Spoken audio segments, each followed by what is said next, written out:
Agua constituye el 70% del cuerpo humano. Es esencial para vivir.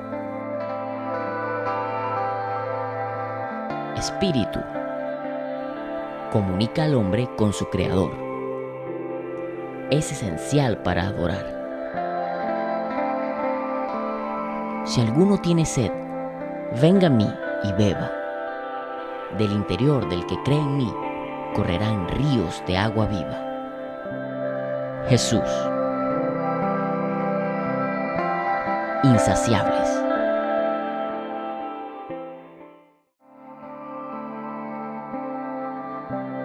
Vengan a las aguas todos los que tengan sed. Vengan a comprar y a comer los que no tengan dinero. Vengan, compren vino y leche sin pago alguno. ¿Por qué gastan dinero en lo que no es pan y su salario en lo que no satisface? Escúchenme bien y comerán lo que es bueno y se deleitarán con manjares deliciosos. Presten atención y vengan a mí. Escúchenme y vivirán. Haré con ustedes un pacto eterno conforme a mi constante amor por David.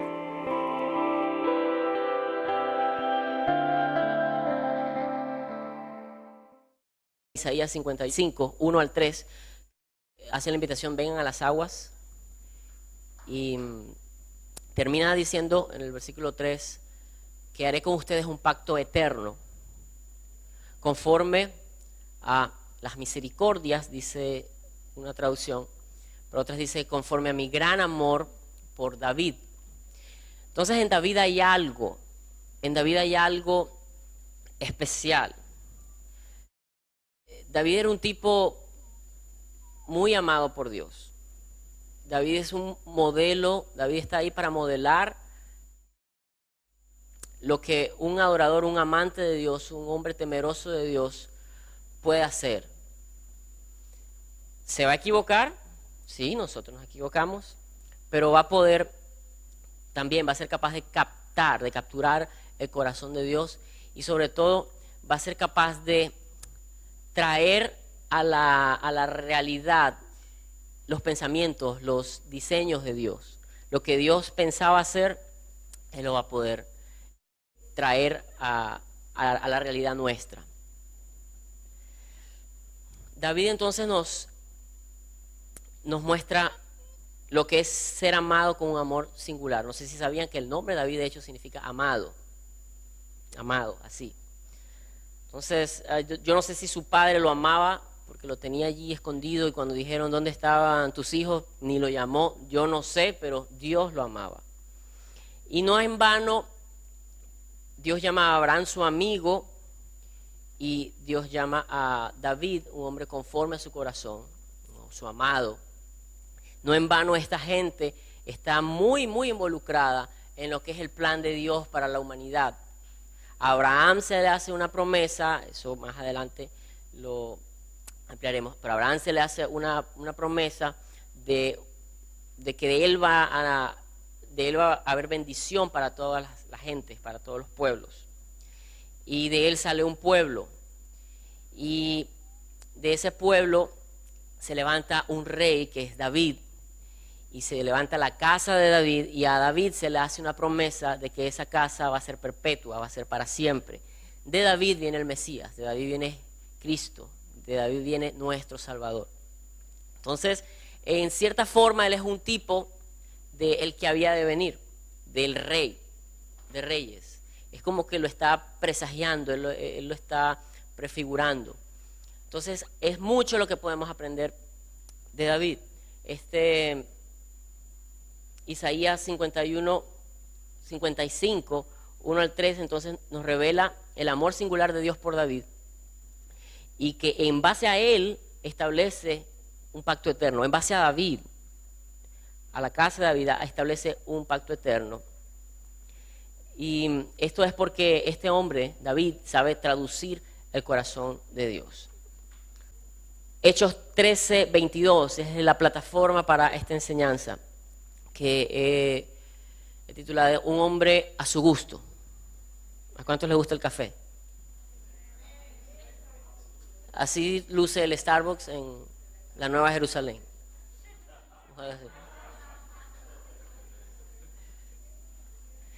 Ojalá haya café en la eternidad.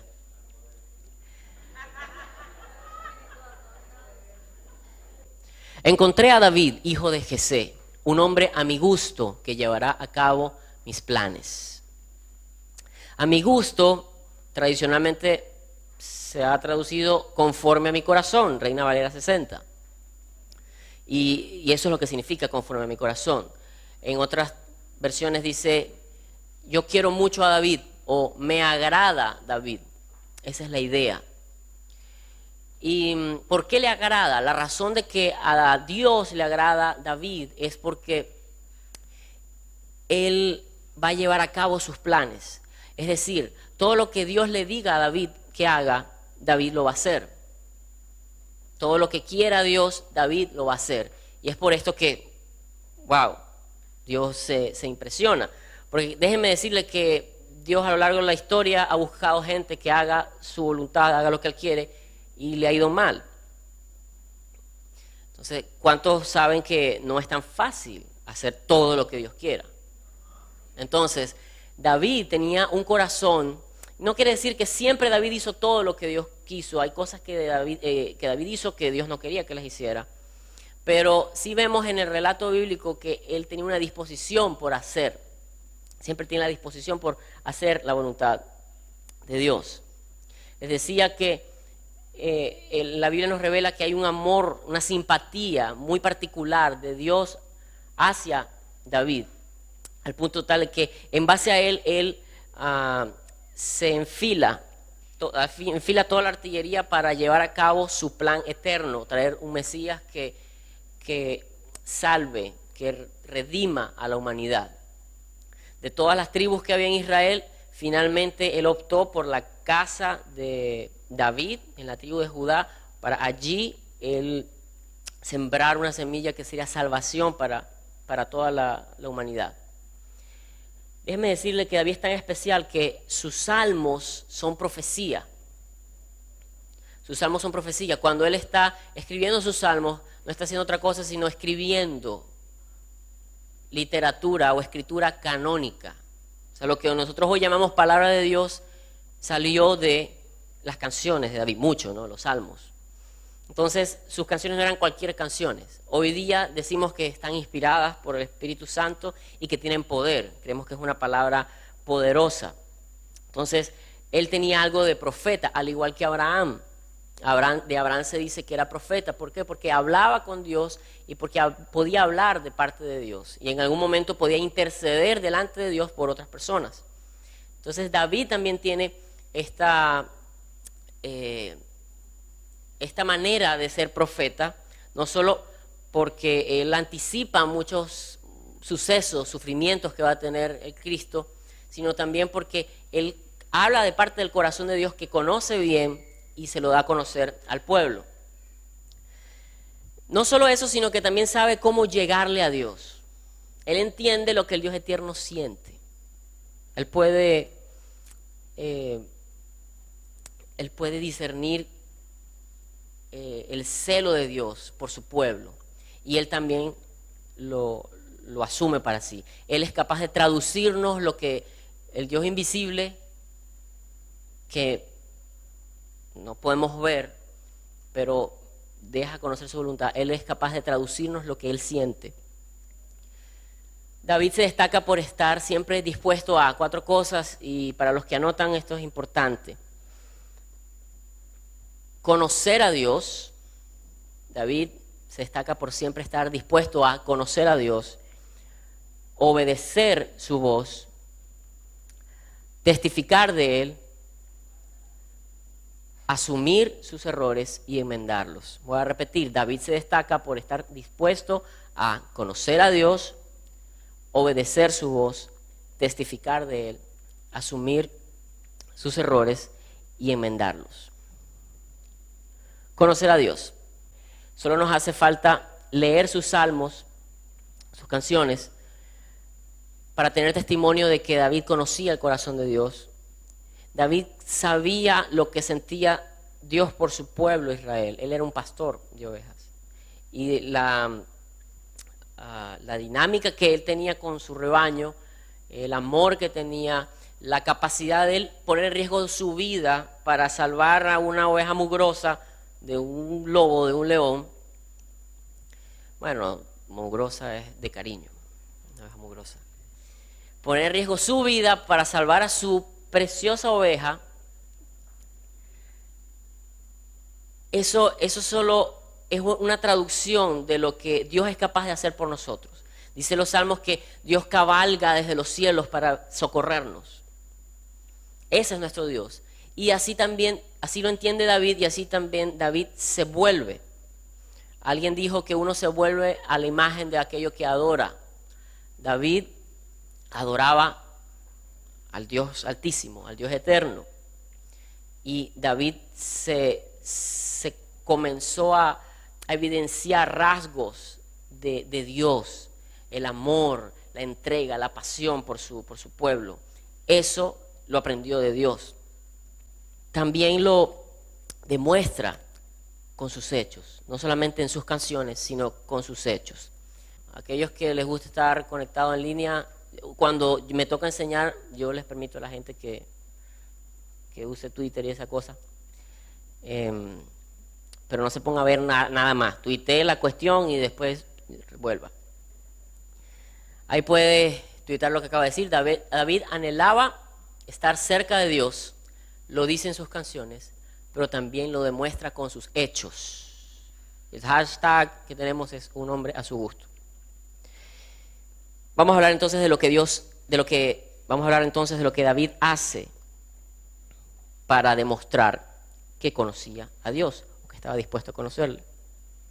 Lo primero que David hace cuando asume el reinado sobre toda Israel es mudar la capital de Hebrón a Jerusalén. No siempre Jerusalén fue la capital de Israel. Pueden ir a 2 de Samuel, capítulo 5, versículos 1 al 8.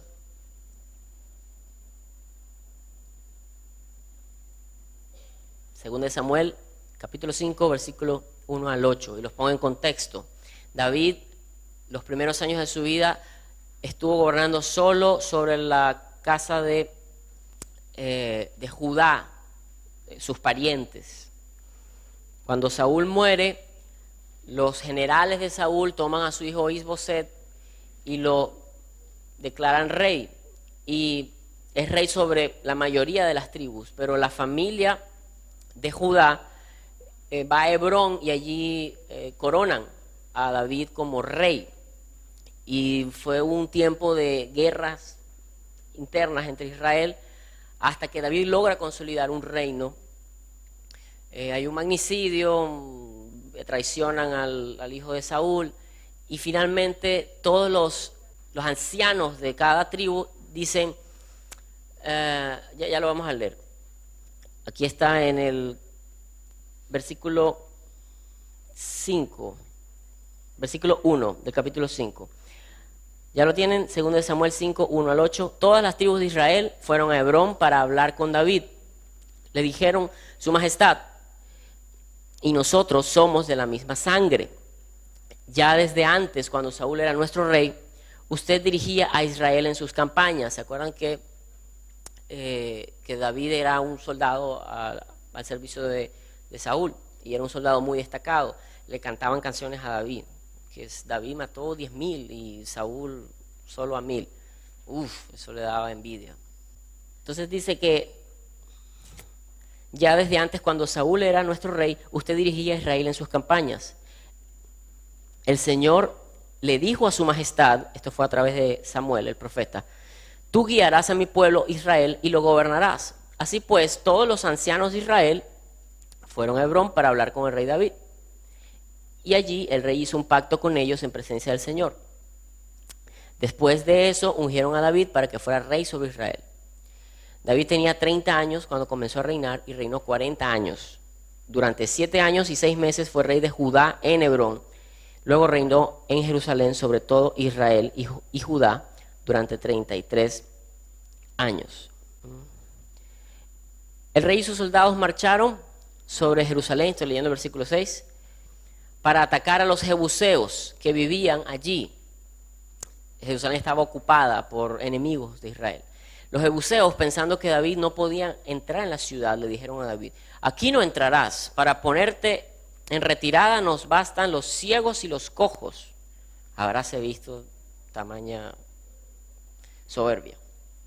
Pero David logró capturar la fortaleza de Sión, que ahora se llama la ciudad de David. Aquel día David dijo: todo el que vaya a matar a los jebuseos, que suba por el acueducto para alcanzar a los cojos y a los ciegos. Los aborrezco. Los cojos y los ciegos eran estos tipos, pues. De allí viene el dicho: los ciegos y los cojos no entrarán en el palacio. Una pequeña anécdota de esa conquista. ¿Qué tenía de especial en Jerusalén? Alguien que me diga, ¿qué tiene de especial en Jerusalén? Como para que David... ¿Será que a David le entró la manía imperialista de querer conquistar todos los territorios? Obviamente no es eso, porque esa ciudad está dentro de su territorio, pero está ocupada por un pueblo enemigo. ¿Pero qué tiene de especial Jerusalén? A ver, ¿quién da más? ¿Quién da más? Jerusalén era también conocida como Salem, mucho tiempo atrás. Y allí gobernaba un rey sacerdote de nombre Melquisedec, rey de justicia, el mismo que bendijo a Abraham en nombre del Dios Altísimo. ¿Ya recuerdan? El Mesías, Jesús, es también rey sacerdote según el orden de Melquisedec.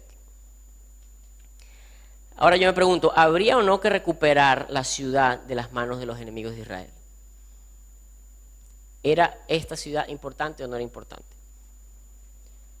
Jesús pertenece al sacerdocio según el orden de Melquisedec. Melquisedec era el rey de Salem, es decir, lo que hoy conocemos como Jerusalén, y terminó siendo ocupada por enemigos de Israel. Estaba ubicada en Benjamín.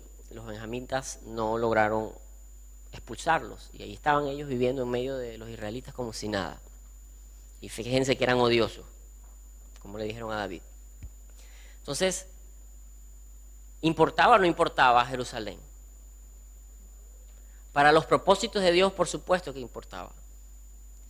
Y me llama la atención que la primera cosa que hace David cuando ya es rey sobre toda Israel, que tiene todo el apoyo, es ir a conquistar Jerusalén, la ciudad donde gobernaba Melquisedec, el rey sacerdote, el rey de justicia,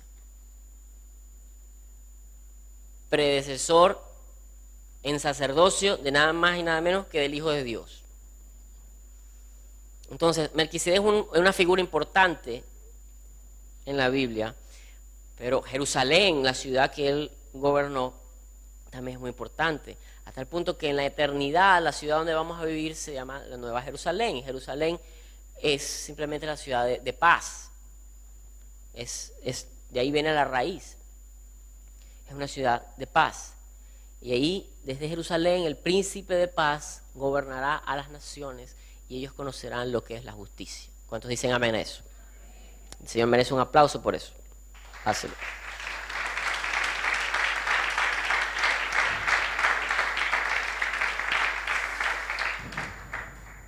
Él sabía, David sabía lo que Dios le pedía.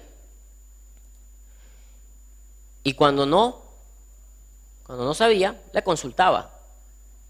Es la dinámica de quien ama a Dios y le teme y quiere conocerlo. Ahí lo pueden tuitear. Él sabía lo que Dios pedía de él y cuando no, le consultaba. Esa es la dinámica de quien le teme a Yahweh y quiere conocerlo. David estaba siempre dispuesto a conocer a Dios. David también estaba dispuesto a obedecer su voz. En el pasaje posterior, 2 Samuel 5, 17 al 25, narra una derrota de los filisteos en manos de David. Y me llama la atención 3 oraciones allí. Ustedes pueden anotarlo, 2 Samuel 5, 17 al 25. Me llama la atención estas 3 oraciones. Así que David consultó al Señor. Así que David volvió a consultar al Señor. Hubo una cuestión allí, él ya había consultado, ¿qué hacemos? ¿Qué hacemos? Volvió a consultar al Señor.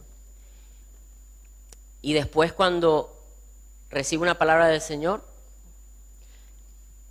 le dice, aguántate, cuando ocurra esto, entonces tú vas y los atacas. Y dice, así lo hizo David, tal como el Señor se lo había ordenado. Ese mismo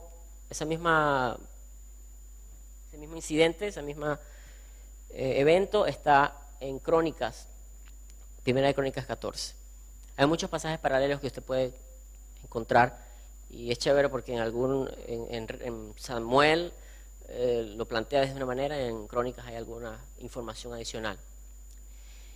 Fíjense que así a lo largo de su vida David siempre estuvo dispuesto a obedecer la voz de Dios.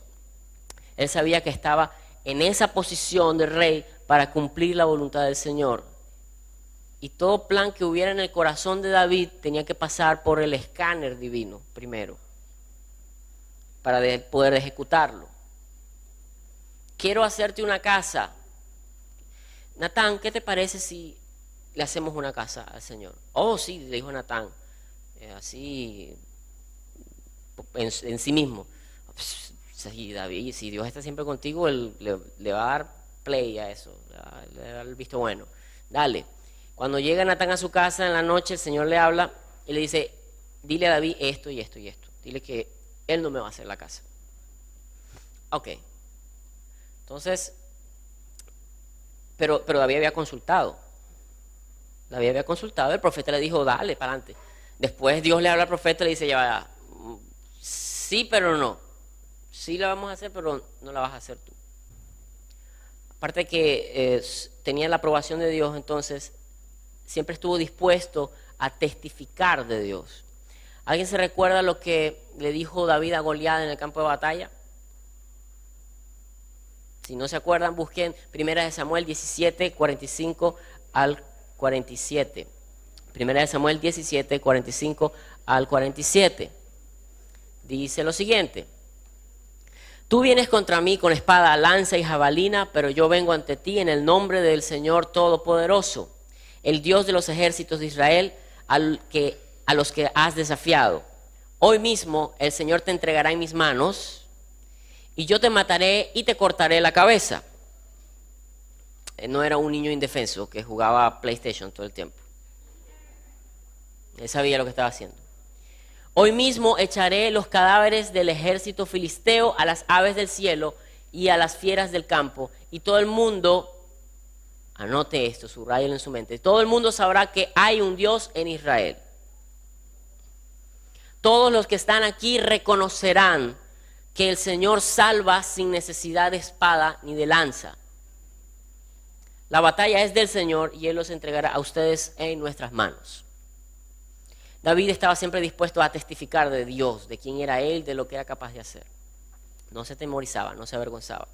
En sus salmos vemos una disposición a testificar acerca del Dios viviente. Ejemplo, Salmo 57, 9 y 10. Te alabaré, Señor, entre los pueblos, te cantaré salmos entre las naciones.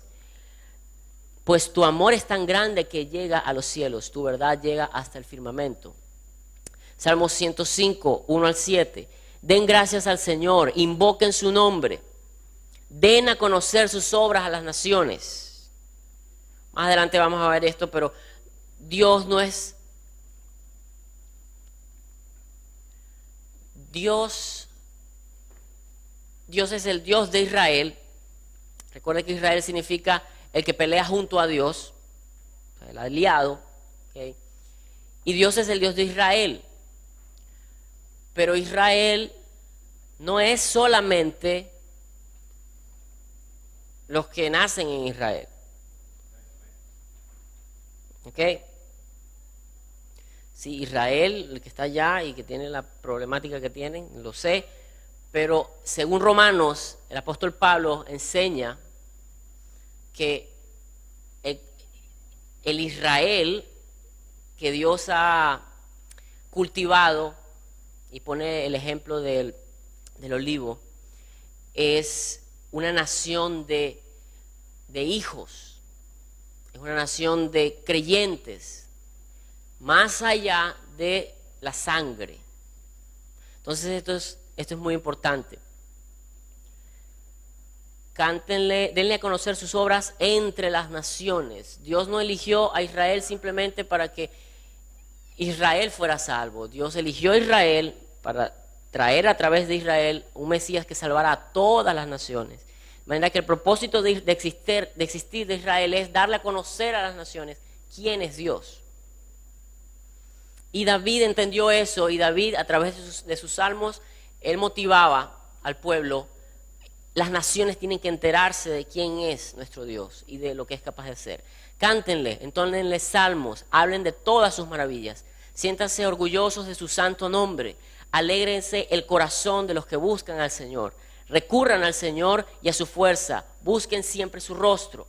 Recuerden las maravillas que ha realizado, sus señales y los decretos que ha emitido. Ustedes, descendientes de Abraham, su siervo. Ustedes, hijos de Jacob, elegidos suyos. Él es el Señor nuestro Dios. En toda la tierra están sus decretos. En toda la tierra. Tal vez la tercera noche, vamos a hablar de eso. Pero en todo lugar Dios se ha logrado manifestar, y Dios tiene un remanente, Dios tiene hijos que le adoran, que le conocen, que le exaltan. Tú debes darle gracias a Dios porque a lo mejor tú la única congregación que has conocido es esta, pero hay muchísimos hijos de Dios como tú y como yo, con trasfondos diversos, pero que conocen al mismo Dios de gloria, de gracia, de amor que tú y yo hemos conocido.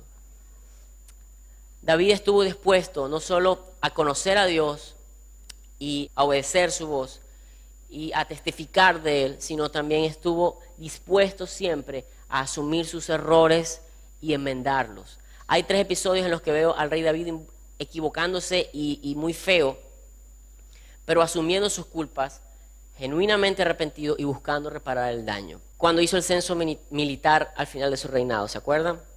No sé qué el bicho le picó y quiero saber cuántos soldados tengo. Y Dios no lo vio bien. Trajo daño, trajo peste al pueblo, trajo muerte al pueblo. Pero después lo vemos a él como se arrepiente, confiesa su culpa y es capaz de él asumir los gastos de los holocaustos que él iba a presentar. Ahí es cuando dijo la famosa frase: no le voy a dar nada al Señor que no me cueste a mí.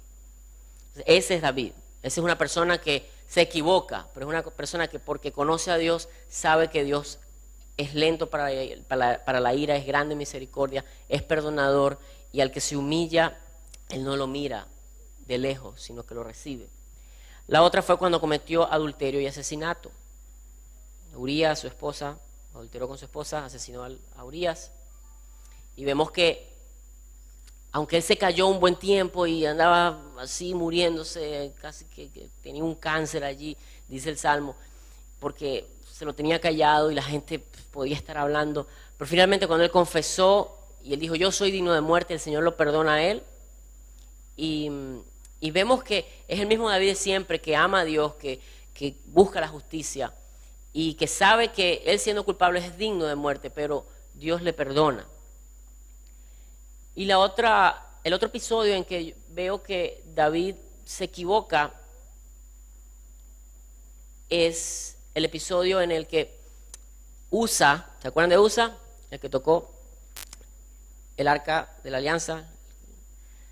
Cuando él muere, algunos han dicho que esa era una marcha, una procesión toda aburrida que ellos tenían ahí y llevaban el arca en un carro y estaba chimba. Entonces después a Dios no le gustó, entonces pasó eso. Pero después llevó música y todas las luces y el sonido y la cuestión, entonces esa sí le gustó a Dios. Y no es cierto. En ambas hubo pompa, hubo música, hubo baile. ¿Saben lo que hizo David? David convocó a toda Israel para llevar el arca de Dios a Jerusalén, la ciudad que acababa de conquistar, porque es la ciudad del gran rey. ¿Se acuerdan? La ciudad que Dios quiere. Y David la conquistó para Dios. Entonces, no conforme con que la conquista para Dios, le dice, bueno, Dios, ahora toma tu lugar en esta ciudad y vamos a llevarte. No estaba mal esa idea. El asunto es que sabemos que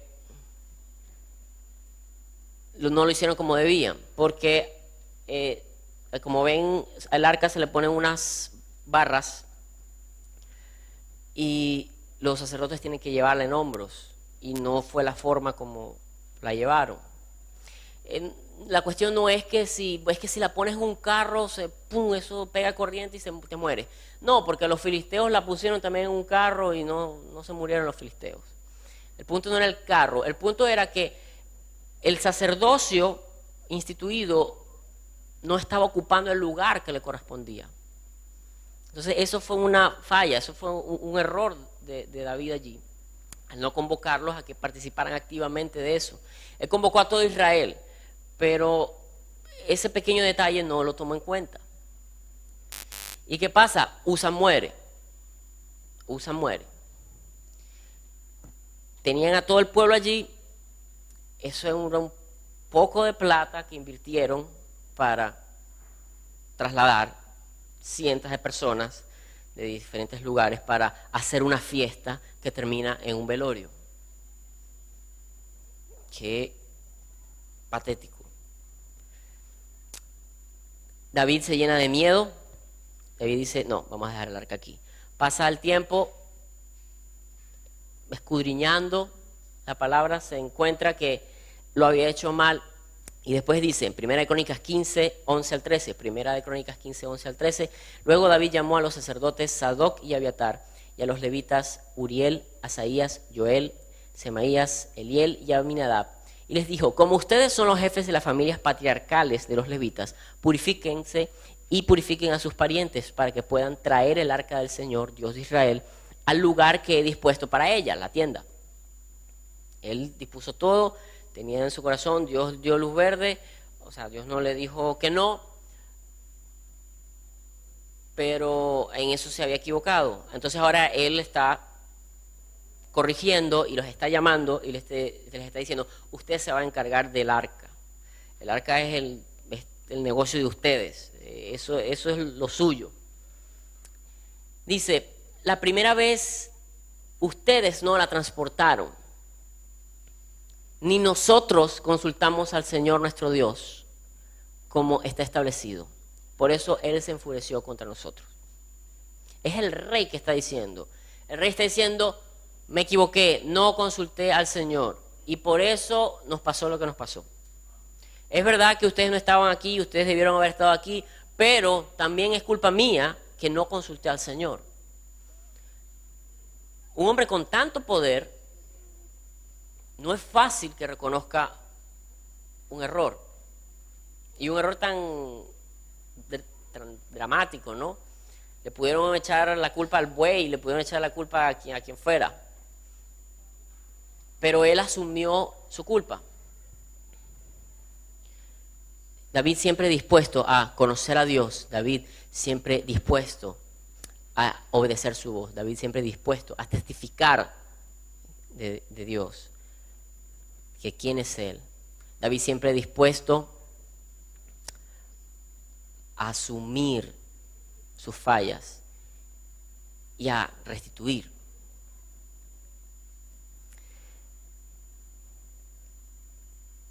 Pónganse de pie un momento. Y yo quiero que cierre sus ojos.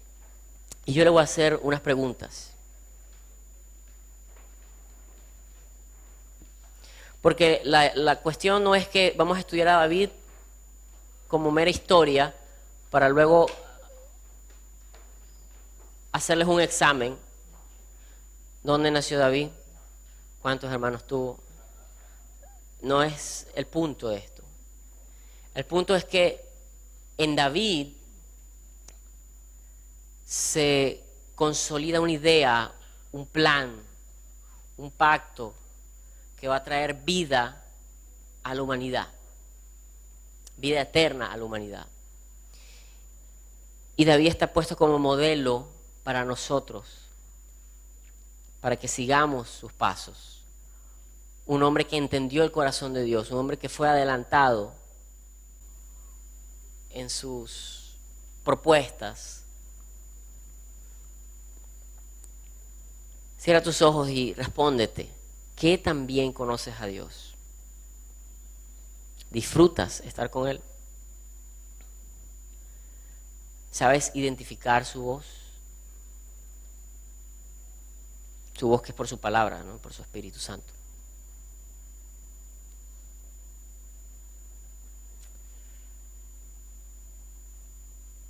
¿Qué pide Dios de ti? ¿Lo has averiguado? Y si lo averiguaste, ¿estás obedeciéndolo? No estoy hablando de lo general, ¿no? De lo que todos tenemos que hacer, testificar, tomar la cruz y seguir a Jesús y ser bendición para nuestro entorno. Hablo de las cosas específicas que tú, una vez que las alcanzas, traen alegría al corazón de Dios. Como David cuando conquista Jerusalén. Fue algo específico, que lo hizo para Dios, que trajo gloria a Dios y que contribuía al plan de Dios. Algo que solo David podía hacer. Me refiero a esas cosas que solo tú puedes hacer. Tú viniste aquí a esta isla con un propósito específico que solo tú puedes cumplir.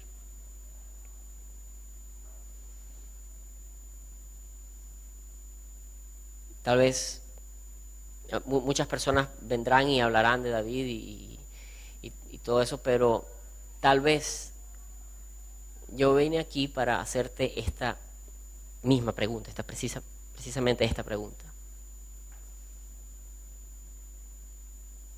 Porque nadie te la había hecho antes, pero ahora te la estoy haciendo yo. Al yo hacerte esta pregunta, yo estoy cumpliendo un propósito específico para mí. Tú conoces a David para que tú lo dejes conocer, para que tú seas como David, para que tú lo dejes conocer. Para motivar a tus hermanos a buscar eso. ¿Te preocupa que otros conozcan al Dios vivo? Puede ser Dios conocido a través de tus palabras, de tus acciones en el trabajo, en la escuela, en el hogar. ¿Qué dicen tus vecinos acerca de tu Dios? ¿Qué dice tu jefe acerca de tu Dios? Cuando Dios hace una maravilla en tu vida, ¿con cuánta frecuencia tú vas y se lo cuentas a otra persona? ¿Con cuánta frecuencia tú testificas del poder de Dios?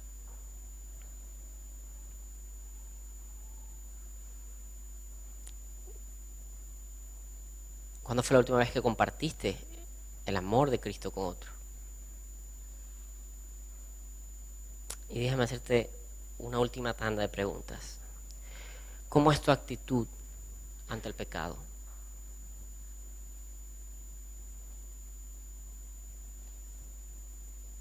Cuando te equivocas, ¿tú asumes tu error o buscas a quién culpar? Buscas una vaca a quien echarle la culpa. No te preocupes, yo también me la estoy haciendo a mí. De hecho, ya me las hice. Sé que estamos tragando grueso. ¿Eres humilde para aceptar tu falta? ¿Eres humilde para reparar el daño que hiciste? Para tú reparar lo que te cueste a ti la reparación. ¿Eres humilde para eso? David lo fue. David testificaba, David conocía a Dios, David procuraba estar con él, David asumía sus responsabilidades y restituía a aquellos que había ofendido, a aquellos que había dañado.